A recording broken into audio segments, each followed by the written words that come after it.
Into 2013, there's a renewed push for casino gambling in Texas. In the legislature, the jackpot for some, the extra tax revenues. As KXAN's David Scott reports, gambling forces have banded together this time and are ready to make a big push to get it on a statewide referendum.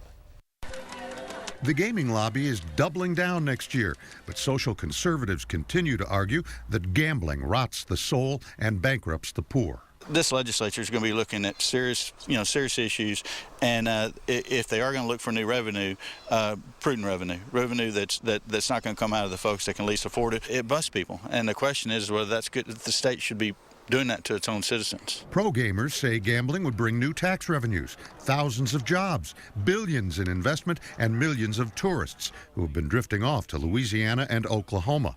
There is powerful money and influence behind this new push. They're bringing in super heavyweight guns this time, some incredible lobby types, and they've never been short of funds, but some of their biggest problems have been that there's been no consensus on how to get there. It would take a 2/3 vote in each legislative body to approve a statewide referendum.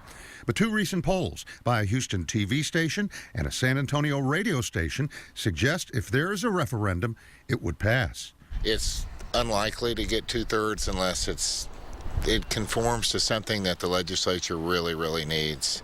And if it does and gets 2/3, then I agree with you, a referendum would pass. Out-of-state Indian casinos will fight expanded Texas gambling, but slot machine and casino advocates here, for the first time, are working with, not against each other. The reports from the camps are, yeah, they've done a deal, and if they've done a deal, they're smart because they have to work at one single purpose. Cross purposes, they're dead.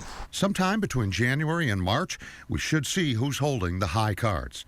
David Scott, KXAN News.